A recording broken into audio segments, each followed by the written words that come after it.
welcome to Shivaji Group of Institution. Here we discuss the topic simple theory and by simple methods, by simple concept, you can gain your 6 marks in your board exam topic or PYQs of the PYQs for your examination. Here we start the topic. Property, अगर कोई भी substance आपकी magnetic field में deflection show करता है, दे have a magnetic property. Here the magnetic substances are 3 types. So here we start the d block element series. In periodic table we know that in periodic table discuss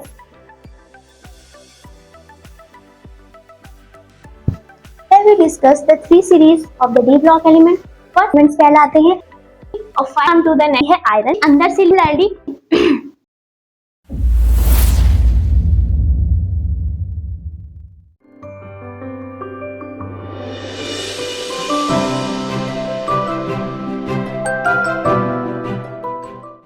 Good morning students, welcome to Shivaji Group of Institution.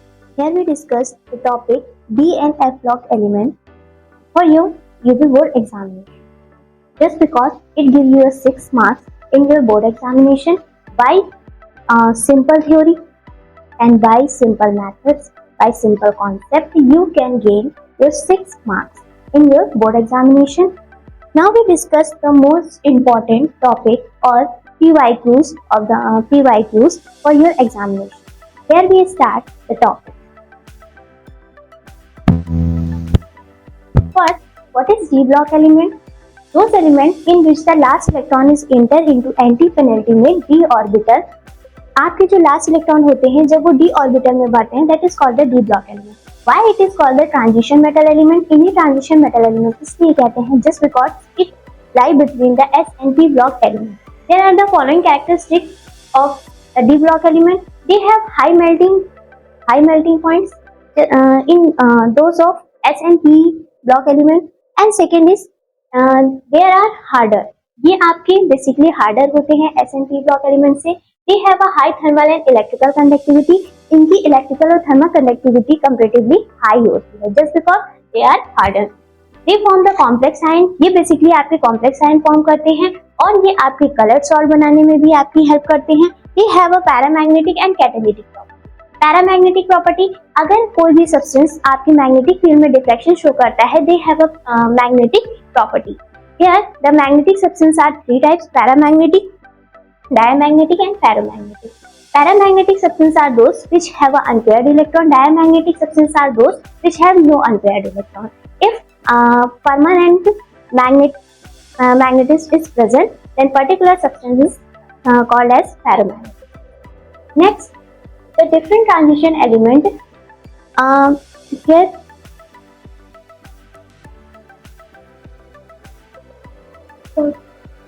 here we start the d block element series. In periodic table we know that in periodic table here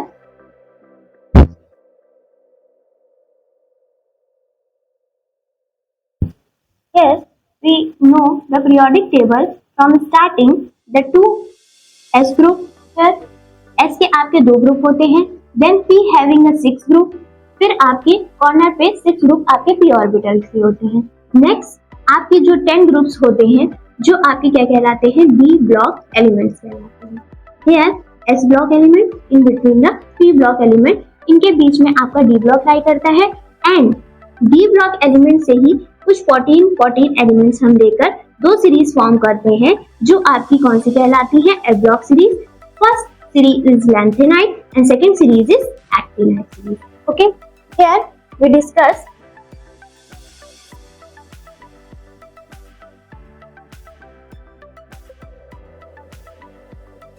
Here we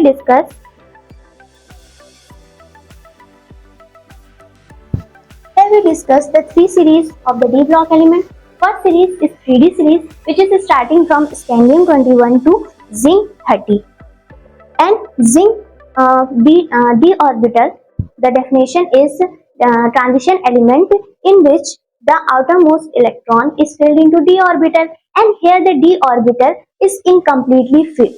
That is why they called as a transition element.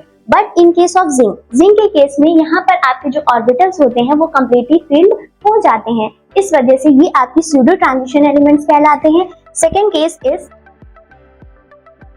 Is second transition element which is called as a 4D series. Second आपकी transition series जो होती है वो 4D series होती है, जो आपकी yttrium 39 से कैडमियम 48 तक होती है। Third transition series is 5D series which is started from lanthanum 57 to mercury 80. There are also a 10 element. Mercury is also completely filled d orbital. That is why it is also called as a pseudo transition element. Zinc, cadmium and mercury आपके d block element होते हैं।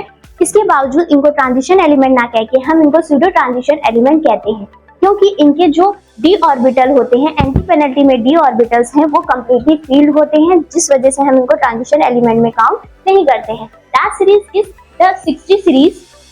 ये fourth आपकी transition series होती है, जिसमें आपके actinium 89 से लेकर कोडॉन 1112 तक के 10 एलिमेंट्स लाई कर रहे होते हैं।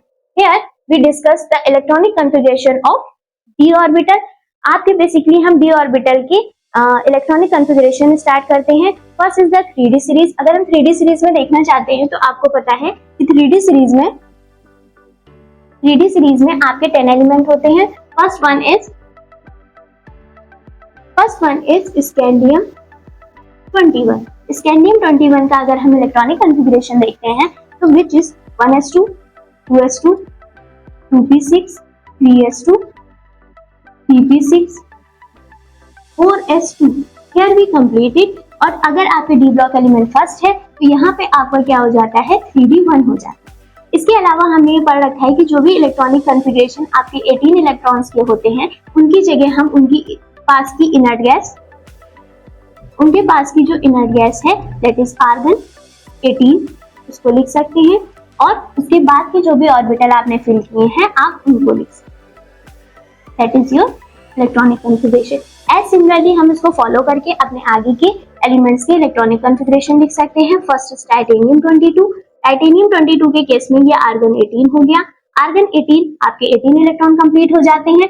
4s2 यानी 20 इलेक्ट्रॉन, बचे आपके 2 इलेक्ट्रॉन जो आपके 3d2 से कंप्लीट हो जाते हैं।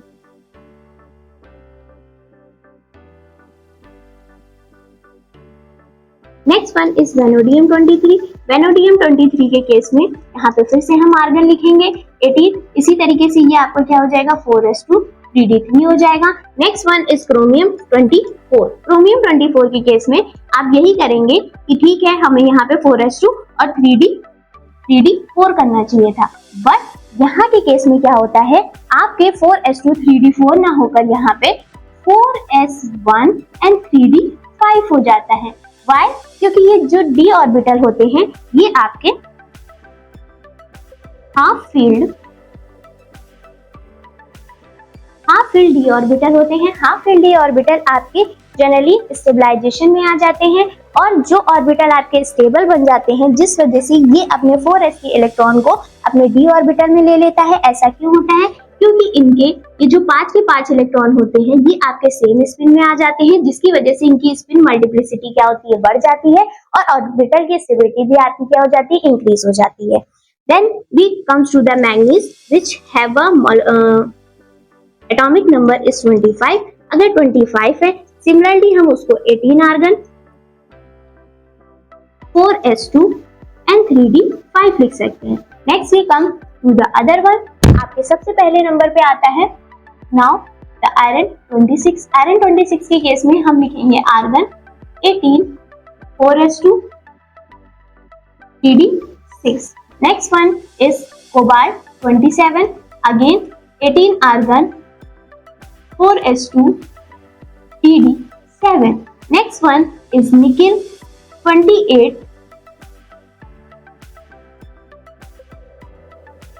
Nickel 28 argon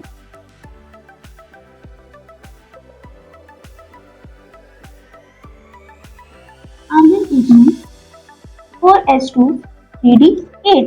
Now the copper is also exception case as similar to chromium। यहाँ पर भी हम इलेक्ट्रॉनिक कॉन्फ़िगरेशन क्या करना चाहिए था कि आर्गन 18 आपका आर्गन 18 है, 18 इलेक्ट्रॉन आपके हो चुके हैं। हमें यहाँ पे 4s2 करके 20 इलेक्ट्रॉन एंड देन 3d9 करना चाहिए था। लेकिन अगेन यहाँ पे जो आपकी क्या होता है, जो इलेक्ट्रॉनिक कॉन्फ़िगरेशन होता है वो आपका 3d10, पहले हम d को 10 इलेक्ट्रॉन्स में भर लेते हैं, उसके बाद जो एक इलेक्ट्रॉन बचता है वो 4s में चला जाता है।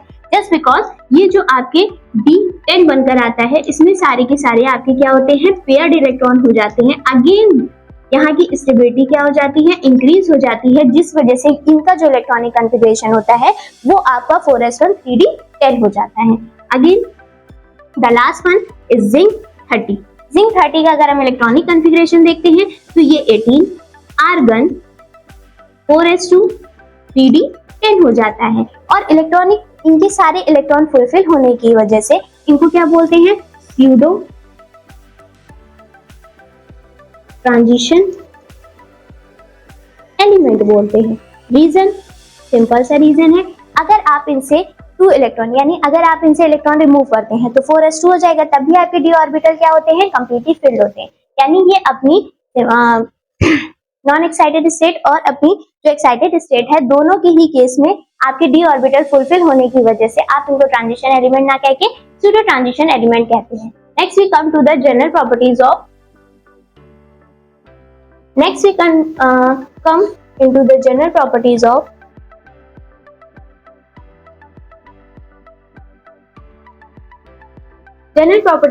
the transition metal element.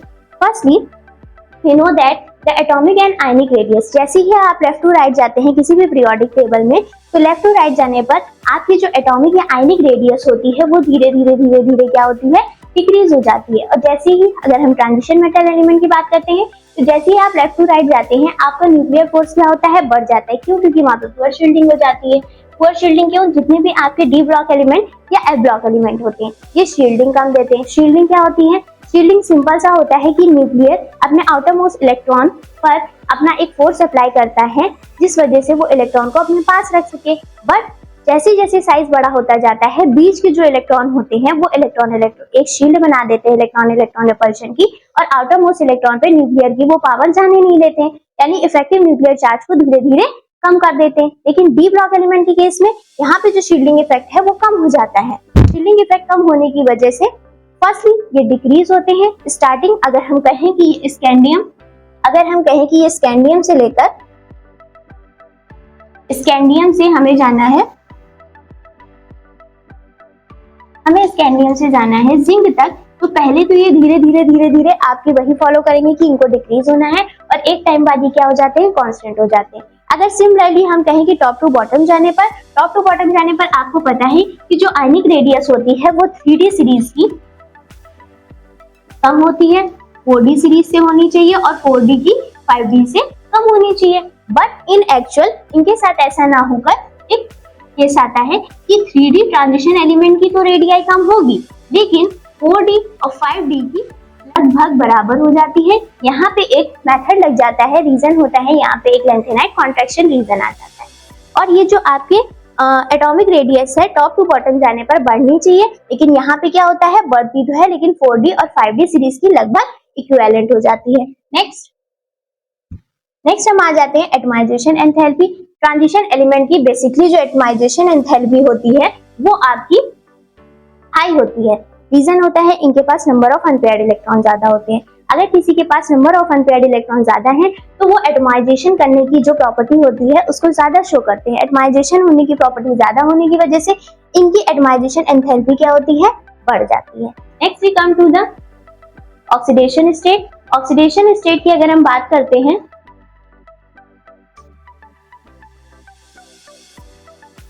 Oxidation state simple सा होता है कि इनके पास वेरिएबल ऑक्सीडेशन स्टेट आती है। रीजन क्या होता है वेरिएबल ऑक्सीडेशन स्टेट का, क्योंकि ये जो आपके इनके पास s इलेक्ट्रॉन यानी आउटर मोस्ट s इलेक्ट्रॉन है और एंटी पेनल्टी में d के इलेक्ट्रॉन्स होते हैं, यानी ns शेल और जो आपका n-1 d सब शेल होता है उनके बीच का एनर्जी डिफरेंस कम होने की वजह से हम इलेक्ट्रॉन को s से भी रिमूव करा सकते हैं और d से भी रिमूव करा सकते हैं। अगर कोई अपने इलेक्ट्रॉन को लॉस कर सकता है और मल्टीपल स्टेट में कर सकता है तो उसके पास क्या होती है, वेरिएबल ऑक्सीडेशन स्टेट होती है।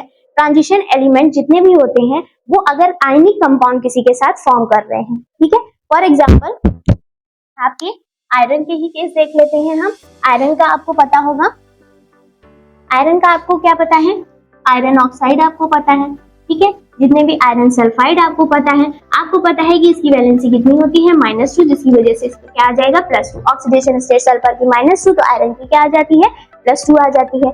ये आपके क्या होते हैं, एक तरीके के आयनिक कंपाउंड फॉर्मेशन कर रहे होते हैं, इस वजह से ये अपनी लोअर ऑक्सीडेशन स्टेट में क्या होते हैं +2 में मिल गया। सेकेंड केस हमारा हो सकता है Fe2O3। आपको पता है ऑक्सीजन का कितना होगा -2 होगा। यहाँ पे अगर हम ऑक्सीडेशन स्टेट निकालते हैं -6 = 0, क्योंकि ऑक्सीजन की जो ऑक्सीडेशन स्टेट होती है वो -2 होती है। आयरन को हमने एज ए x लिया हुआ है, अगर हम इसको सॉल्व करते हैं तो यहाँ की x की वैल्यू कितनी आती है +3। यानी आयरन ने अपने अलग अलग कंपाउंड्स में ही ऑक्सीडेशन स्टेट क्या क्या दिखाई आपको +2 और +3 दिखाई। ये कब था, जब उसने आयनिक कंपाउंड का फॉर्मेशन किया था। अगर आपके कुछ कंपाउंड जो होते हैं वो आयनिक ना बना के कोवैलेंट कंपाउंड्स बना रहे होते हैं, तो उस केस में ये आपके हायर ऑक्सीडेशन स्टेट भी शो करते हैं। और हायर ऑक्सीडेशन स्टेट बेसिकली कौन शो करते हैं, यहाँ पे आपको आयरन फैमिली के ही 2 मेंबर्स दिखाए जा रहे हैं। आयरन फैमिली के ही 2 मेंबर दिखाए जा रहे हैं आपको। First is osmium iron, this is iron, ruthenium and osmium. ये आयरन फैमिली के ही आपके मेंबर्स होते हैं। आयरन आपको +2 +3 ऑक्सीडेशन स्टेट दिखा रहा होता है, जबकि आपको रुथियम और ऑस्मियम +8 ऑक्सीडेशन स्टेट दिखा रहे होते हैं। किसमें, अपने कोवैलेंट कंपाउंड में। ऑस्मियम का आपने शायद कंपाउंड्स भी पढ़ रखे होंगे और रुथियम के भी कंपाउंड्स पढ़ रखे होंगे इन योर ऑर्गेनिक केमिस्ट्री। ये एक अच्छे आपके रिड्यूसिंग एजेंट के तरीके यूज किए जा रहे होते हैं। Next we come to the next one. Next property is the formation of coloured ion. ये कलर्ड आयन क्यों बनाते हैं, रीजन आता है क्यों, क्योंकि ये जितने भी डी सबशेल होते हैं उनके पास आपके नंबर ऑफ अनपेयर्ड इलेक्ट्रॉन होंगे जरूर। कैसे होंगे देखते हैं। फर्स्टली हम सिंपल से लेते हैं टाइटेनियम, ठीक है। टाइटेनियम के आपने ज्यादातर कॉम्प्लेक्स सुन रखे होंगे, एक्वा कॉम्प्लेक्स सुन रखा होगा। तो टाइटेनियम का आपको कितना पता है 22, यानी आर्गन 3d2 4s2 यही पता है। यानी डी में अगर हम देखें तो यहाँ पे आपके नंबर ऑफ अनपेयर्ड इलेक्ट्रॉन कितने हैं 2। अब ये नंबर ऑफ इलेक्ट्रॉन जो है, अगर हम इनको कुछ अमाउंट ऑफ एनर्जी प्रोवाइड करते हैं तो ये अपनी ग्राउंड स्टेट से कहाँ चले जाते हैं, एक्साइटेड स्टेट में चले जाते हैं। अभी भी आपके डी के वो 5 ऑर्बिटल अपनी ही अलाइनमेंट में रहते हैं, ठीक है। फिर ये क्या होते हैं, 2 एनर्जी लेवल में स्प्लिट हो जाते हैं। फर्स्ट एनर्जी लेवल आपका T2G होता है, सेकेंड वन इज Eg। तो ये T2G के जो आपके 3 ऑर्बिटल होते हैं और Eg के आपके क्या होते हैं 2 ऑर्बिटल। नीचे की ये 2 इलेक्ट्रॉन में से कोई भी एक एक्साइट करके ऊपर जाएगा, और जब ये ऊपर जाने के बाद जब अब ये ट्रांजिशन करेगा और यहाँ से यहाँ जाएगा। इसी ट्रांजिशन को हम क्या बोलते हैं, डी ट्रांजिशन। इस डी ट्रांजिशन में आपको कुछ अमाउंट ऑफ एनर्जी क्या होती है, दिखाई देती है। अगर वो विजुअल रीजन में होती है तो आपको कॉम्प्लेक्स कैसे दिखाई देते हैं, कलर दिखाई दे रहे होते हैं। This is called your crystal field theory कहलाती है, जिसमें आपको डी ट्रांजिशन यानी कलर थ्योरी पढ़ने को मिलती है। बेसिकली आपको ये कलर कंपाउंड कौन कौन से दिखा सकते हैं, आपको वो कंपाउंड कलर दिखा सकते हैं जिनका इलेक्ट्रॉनिक कॉन्फ़िगरेशन लास्ट में क्या आना चाहिए, D1 से लेकर D9 तक आना चाहिए। अगर D0 या D10 कॉन्फ़िगरेशन है तो ये सारे के सारे क्या होते हैं, कलरलेस कंपाउंड बना रहे होते हैं। बाकी सब आपके क्या होते हैं, कलर कंपाउंड का फॉर्मेशन करते हैं। Next we come to the catalytic property. अगर हम कैटालिटिक प्रॉपर्टी की बात करते हैं तो ये कैटलिस्ट बेसिकली होते क्या है, कैटलिस्ट वो होते हैं जो किसी भी केमिकल रिएक्शन की रेट को या तो आपके फॉरवर्ड कर सकती है यानी बहुत ज्यादा तेज कर सकते हैं, या फिर आपकी पर्टिकुलर रिएक्शन में एज अ पॉइजन यूज करें तो ये आपकी रेट ऑफ रिएक्शन को क्या कर सकते हैं, डिक्रीज भी कर सकते हैं। अब ये कैटलिस्ट बनाते क्यों है, सिंपल सा रीजन है क्योंकि इनके पास वेरिएबल वैलेंसी और variable oxidation state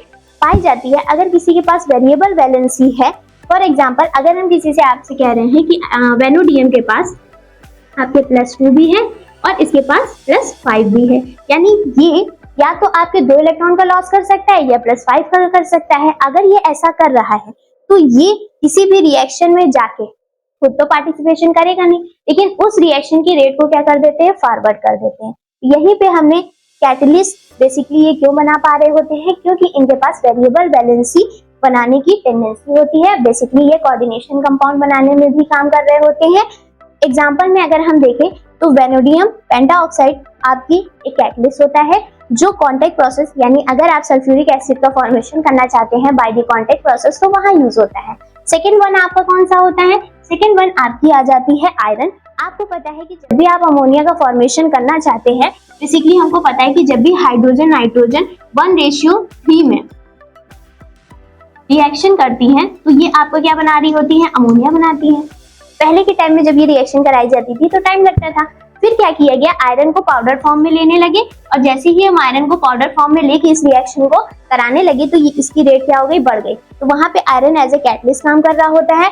as similar आपके प्लैटिनम, पैलेडियम, निकेल ये हाइड्रोजनेशन ऑफ एल्कीन और एल्काइंस में काम आते हैं। अगर आप एल्कीन्स या एल्काइंस का आप हाइड्रोजनेशन कराना चाह के उसको एल्केन में कन्वर्ट करना चाहते हैं तो वहां पे आप पैलेडियम, प्लैटिनम और निकेल पाउडर फॉर्म में ले सकते हैं और उससे आपकी रेट ऑफ रिएक्शन क्या हो जाती है?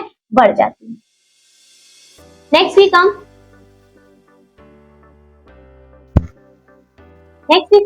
To the last property which is the magnetic property. Magnetic property क्या होती है? स्टार्टिंग में ही मैंने आपको बताया था कि अगर मैग्नेटिक फील्ड में डिफ्लेक्शन कोई भी सब्सटेंस आपको दे पाएगा या फिर मैग्नेटिक फील्ड में वो एज अ मैग्नेट काम कर पाएगा तो उसके पास मैग्नेटिक प्रॉपर्टी होनी चाहिए। ट्रांजिशन मेटल एलिमेंट के पास ये प्रॉपर्टी होती है जिसे हम इजीली कैलकुलेट कर सकते हैं, क्योंकि अगर हमें पैरामैग्नेटिक, डायमैग्नेटिक सब्सटेंस देखना है तब तो हम बता देंगे कि नंबर ऑफ अनपेयर्ड इलेक्ट्रॉन अगर है तो पैरामैग्नेटिक, अगर नहीं है तो डायमैग्नेटिक। बट उनके पास वो मैग्नेटिक बिहेवियर होगा कितना, उसकी कैलकुलेशन यानी उसका मैग्नेटिक मोमेंट कितना होगा, उसकी कैलकुलेशन करने के लिए हम म्यू स्पिन निकालते हैं। ये म्यू स्पिन ओनली हम कौन से फॉर्मूले से निकाल सकते हैं? Mu is equal to √n+2 where n is the number of unpaired electron. For example अगर हम आपसे कहें वेनोडियम 23 का इलेक्ट्रॉनिक कॉन्फ़िगरेशन कितना आ रहा होता है आपका? Argon 18 4s2 pd3। एस तो पूरा भरा हुआ है। अनपेयर्ड इलेक्ट्रॉन हमको किससे मिल रहे होंगे? डी से मिल रहे होंगे। कितने अनपेयर्ड इलेक्ट्रॉन मिलेंगे? 3, यानी n की वैल्यू हो गई आपकी 3। यहाँ से अगर हम म्यू को कैलकुलेट करना चाहेंगे तो ये √n+2 बोर मैग्नेटॉन होगा और यहाँ पे जो n की वैल्यू होगी वो कितनी रख सकते हैं हम? 3 × 3+2। जब 3+2 5 × 3 कितना हो जाएगा? √15। अगर आप √15 की बात करेंगे तो √16 अगर 4 होता है तो √15 आपका 3.84 या 3.9 के इक्विवेलेंट आ सकता है। मींस हमें यहाँ से एक ट्रिक मिल जाती है, सिंपल सी, कि जितने नंबर ऑफ अनपेयर्ड इलेक्ट्रॉन हमें यहाँ पर दिखाई देंगे सिमिलरली उतनी ही यहाँ की आगे वाली डिजिट होगी। यानी अगर हमसे कोई कहे कि हमें म्यू स्पिन ओनली आप केवल PYQs के लिए बता दीजिए तो उसके लिए आपके पास सिंपल सी ट्रिक है कि अगर किसी के पास नंबर ऑफ अनपेयर्ड इलेक्ट्रॉन कितने हैं? 1 है, तो वहां का म्यू स्पिन ओनली आपका 1.8485 या 88 बोर मैग्नेटॉन के करीब आ रहा होगा। अगर किसी के पास नंबर ऑफ अनपेयर्ड इलेक्ट्रॉन 2 है तो वहां का जो मैग्नेटिक मोमेंट है आपका वो 2 पॉइंट समथिंग आ रहा होगा। और अगर आपके नंबर ऑफ अनपेयर्ड इलेक्ट्रॉन कितने हैं? 3 है, तो उस केस में इसका 3.89 बोर मैग्नेटॉन आएगा। यानी हम इसको बिना कैलकुलेट करे अपने PYQs सॉल्व कर सकते हैं या MCQs में तुरंत से आंसर दे सकते हैं। Next we come to the F block element. यहाँ से आपके D ब्लॉक एलिमेंट की जो भी टॉपिक था, इंपॉर्टेंट टॉपिक जिसको आप पढ़ के अपने बोर्ड एग्जामिनेशन के लिए तैयारी कर सकते हैं, वो सारे टॉपिक आपके क्लियर हैं। अगर आप इतने टॉपिक को क्लियर कर लेते हैं तो ये आपके रिवीजन क्वेश्चन हो जाएगा। उसके बाद आपको इस चैप्टर में कुछ भी पढ़ने की जरूरत नहीं। Next we come to the F block element. F block element basically होते क्या है? वही D ब्लॉक एलिमेंट, यानी D ब्लॉक एलिमेंट में आपको हमने बताया था कि D ब्लॉक एलिमेंट की 2 लास्ट की सीरीज अगर हम देखते हैं, first is 5D series and 6 is 6D series. इसी में ही आपके जस्ट लेंथेनियम के बाद एंड जस्ट एक्टिनियम के बाद 14 एलिमेंट निकाल के नीचे रख दिए गए हैं 2 सीरीज। फर्स्ट अगर लेंथेनाइट की बात की अगर हम देखें तो सीरियम 57 से लेकर आपके ल्यूटीशियम 71 तक के एलिमेंट है। और सेकंड जो आपकी ट्रांजिशन सीरीज है विच इज एक्टिनाइट सीरीज, इसमें आपके जस्ट थोरियम 90 से लेकर आपके लॉरेंशियम 103 तक के एलिमेंट रखे गए हैं। ये आपके इस ट्रांजिशन किस सीरीज से लिए गए हैं, ट्रांजिशन सीरीज एलिमेंट से ही लिए गए हैं और उनके अंदर से निकाले गए हैं, इसलिए इनको क्या बोलते हैं, इनर ट्रांजिशन एलिमेंट बोलते हैं। और उसका सिंपल सा रीजन अगर कोई आपसे पूछे why it is called as a inner transition element, तो सिंपल सा रीजन होता है कि अगर हम डी ब्लॉक एलिमेंट में बोलते हैं एंटी पेनल्टीमेट,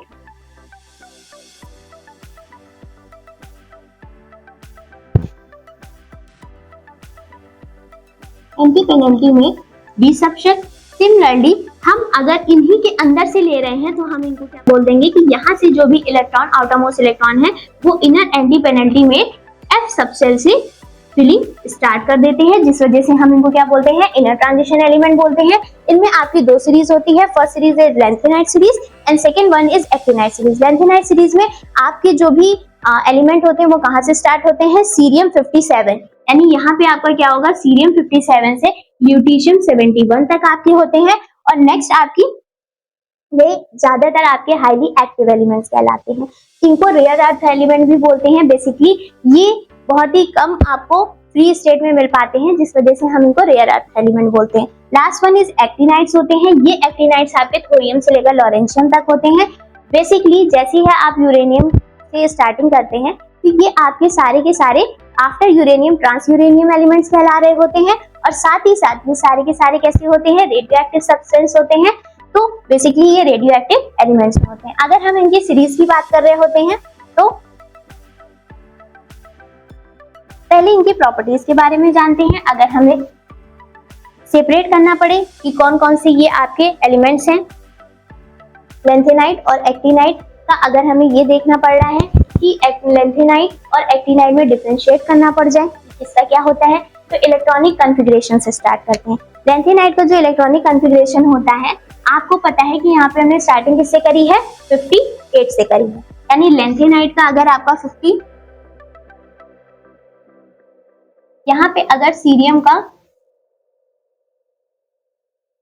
यहाँ पे अगर सीरियम आपका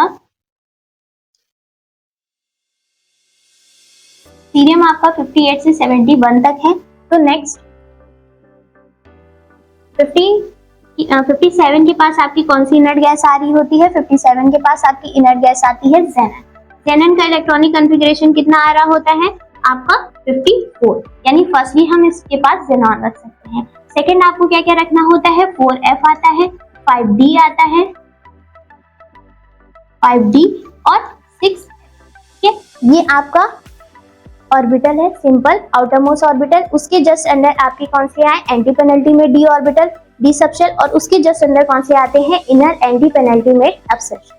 अगर हम बात करते हैं सिर्फ और सिर्फ लेंथेनाइट सीरीज की, तो लेंथेनाइट सीरीज में इसका इलेक्ट्रॉनिक कॉन्फ़िगरेशन आपको, अगर हम सिर्फ लेंथेनम का देखते हैं, अभी हमने लेंथेनाइट सीरीज नहीं बोला है, lanthanum which is a D block element, अगर हम उसी का देखते हैं तो यहाँ पे हमको कितने इलेक्ट्रॉन भरने होते हैं, 2, यहाँ पे हो गए 1 और यहाँ पे कितना होता है 0, ठीक है।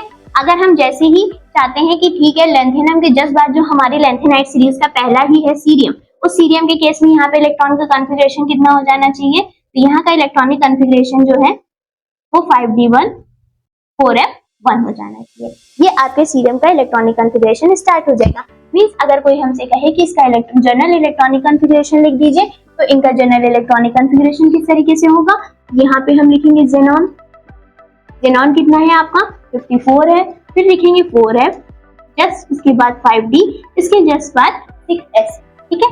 यहाँ पे s में आपके बेसिकली कितने इलेक्ट्रॉन रह सकते हैं, पहले तो d में देखते हैं, यहाँ पे आपके d में 0 से 1 तक रह सकते हैं, s में आपके 1 से 2 तक रह सकते हैं, और f की तो आपको पता है कि 1 से 14 तक के इलेक्ट्रॉन्स रह सकते हैं। सिमिलरली अगर इलेक्ट्रॉनिक कॉन्फ़िगरेशन एक्टिनाइट का कहा जाए, तो आपको पता है कि ये जस्ट इसके नीचे वाले पीरियड से ही लिया गया है। अगर पीरियड में जस्ट इसके नीचे वाले लिया गया है, तो ज़ेनॉन की जस्ट बाद आपकी कौन सी इनर्ट गैस आती है, रेडॉन। तो रेडॉन का इलेक्ट्रॉनिक कॉन्फ़िगरेशन हम लिखेंगे,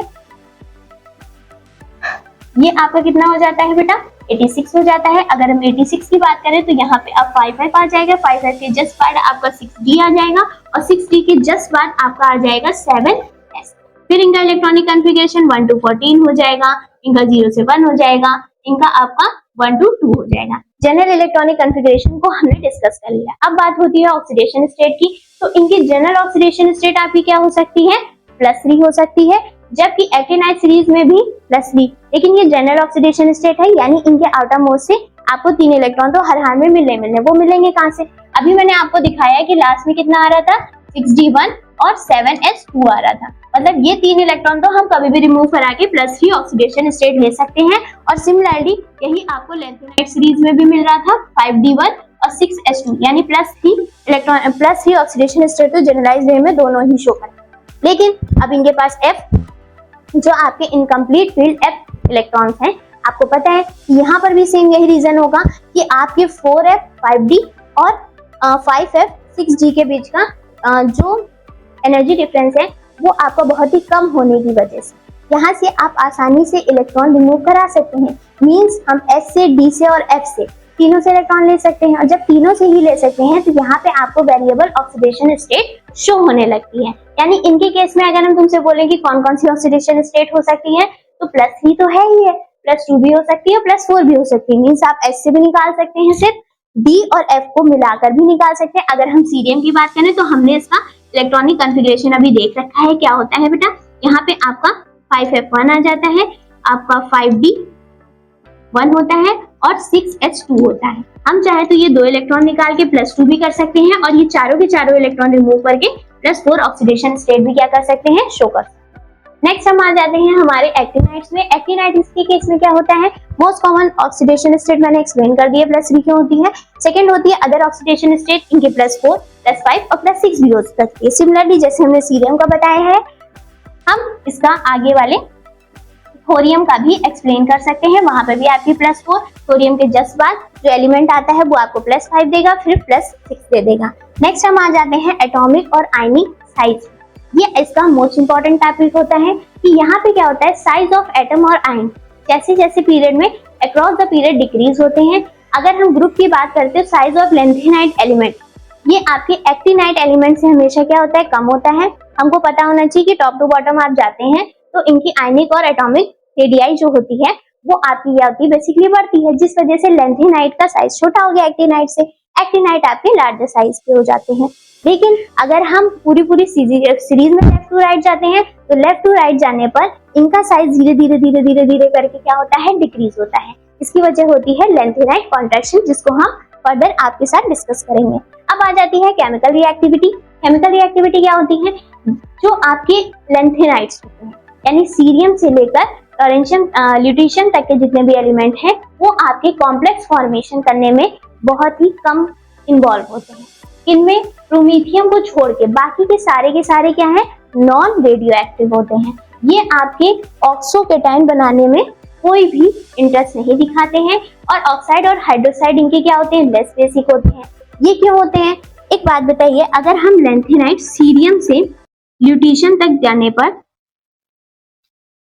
सीरियम से